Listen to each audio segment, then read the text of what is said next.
अस्सलाम वालेकुम नाज़रीन, आप देख रहे हैं माय ओपिनियन और मैं हूं नाज़िया मुस्तफ़ा।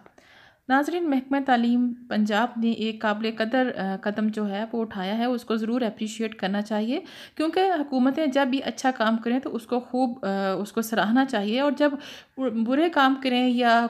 या आवाम के मफाद में वो काम ना हो तो उस पर तनकीद भी हम करते ही रहते हैं। तो आज मैं समझ रही हूँ कि दो ऐसी ख़बरें हैं जिस पर बात करना बहुत ज़रूरी है और उसको अप्रिशिएट करना चाहिए, ताकि हुकूमत मज़ीद इस तरह के जो इक़दामात हैं वो आवाम की फ़लाह बहबूद के लिए करती रहे। सबसे पहली जो बात है वो है कि महकमा तालीम पंजाब ने ये फ़ैसला किया है कि इंटरमीडिएट के निसाब से जो नावल है गुड बाय मिस्टर चिप्स, उसको ख़त्म करने का फ़ैसला किया गया है। 55 साल तक नाज़रीन ये नावल जो था ये हम लोगों ने भी पढ़ा और 55 साल तक ये पढ़ाया जाता रहा हमारे स्टूडेंट्स को। और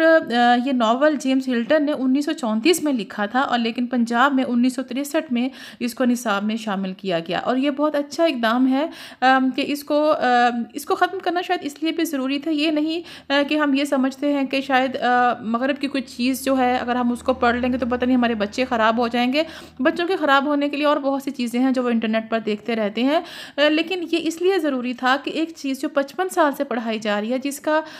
कोई उस तरह से फ़ायदा भी नहीं था, जिसका हमारे कल्चर, हमारी सकाफ़त, हमारी तहज़ीब या हमारी तारीख़ से उसका ताल्लुक़ नहीं है, तो उसको पढ़ाने का फ़ायदा नहीं था। हमारी अपनी हिस्ट्री भी इतनी शानदार है, हमारे पास इतने अच्छे अच्छे राइटर्स हैं, बहुत अच्छा लिखने वाले हैं, उर्दू भी अंग्रेज़ी भी, तो उनको क्यों नहीं शामिल किया जाता। तो इस हवाले से मैं इसको ज़रूर अप्रिशिएट करूँगी कि इसको ख़त्म करना एक अच्छा इक़दाम है। ना सिर्फ ये एक नावल की बात नहीं है,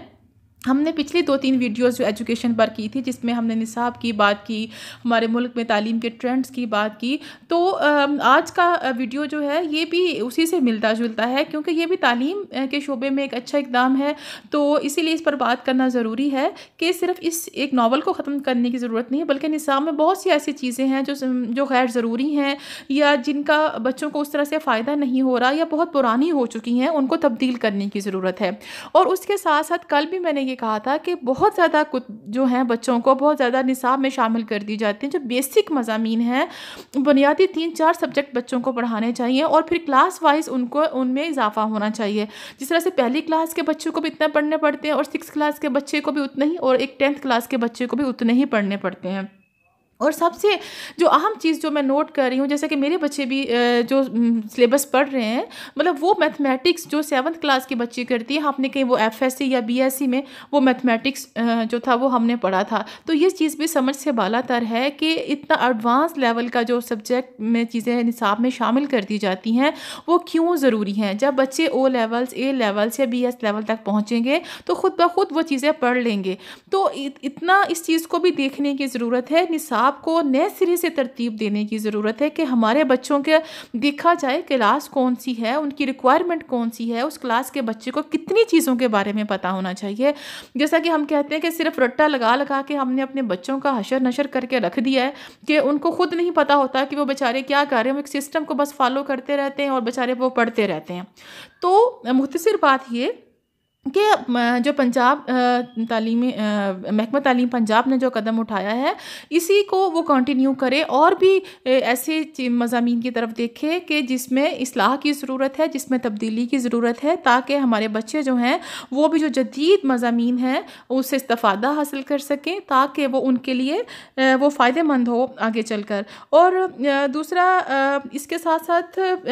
पंजाब ही की बात कर लें तो उस्मान बुज़दार साहब ने भी बहुत ही अच्छे 2 इक़दामात जो हैं उनका फ़ैसला किया है, तो उसको भी ज़रूर डिस्कस करना चाहिए। पहला जो उन्होंने कहा कि एयर एम्बुलेंस सर्विस का जो आगाज़ किया जाएगा, तो मैं समझती हूँ कि 1122 के बाद ये एक बहुत अच्छी सर्विस का आगाज़ होगा, क्योंकि एयर एम्बुलेंस सर्विस से उन दूर दराज इलाकों में, ख़ास तौर पर जो पहाड़ी इलाके हैं जिधर से लोगों को, ख़ास तौर पर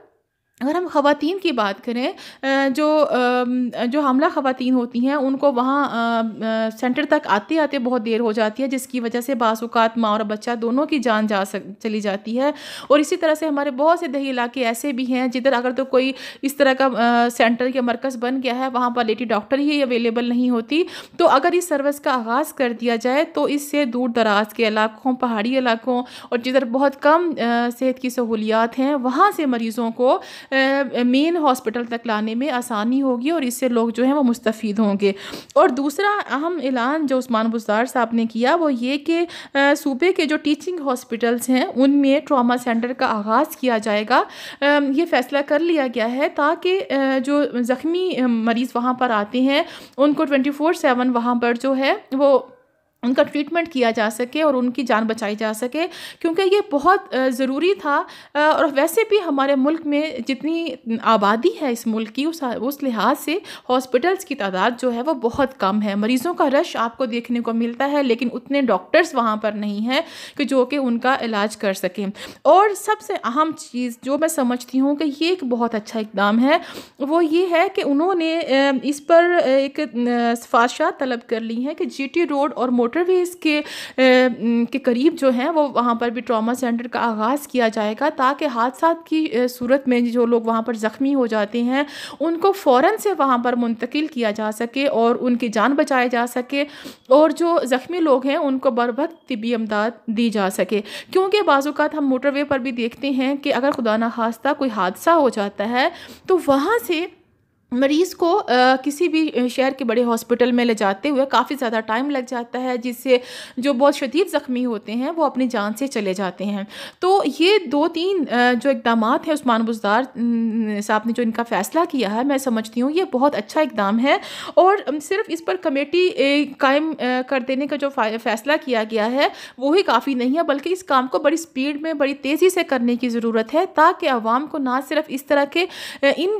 जो प्रोजेक्ट्स हैं इससे इस्तेफ़ादा करने का मौका मिल सके, बल्कि मज़ीद भी जो PTI की हुकूमत है मैं समझती हूँ कि उसने जो अच्छे इक़दामात जो वो कर रही हैं वो नज़र आ रहा है कि आहिस्ता आहिस्ता वो लोग जो हैं वो लोगों की फ़लाह बहबूद के काम का जो बेबी स्टेप है उन्होंने लेने शुरू कर दिए। और हम उम्मीद करते हैं आगे चल के भी इमरान खान साहब और पंजाब में उस्मान बुज़दार साहब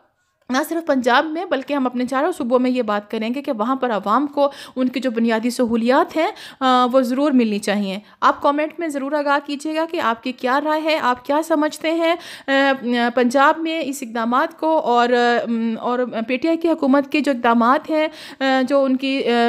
वो आप उनको किस नज़र से देखते हैं। आप मेरे चैनल को सब्सक्राइब करें, मेरे वीडियो को लाइक करें और शेयर करें।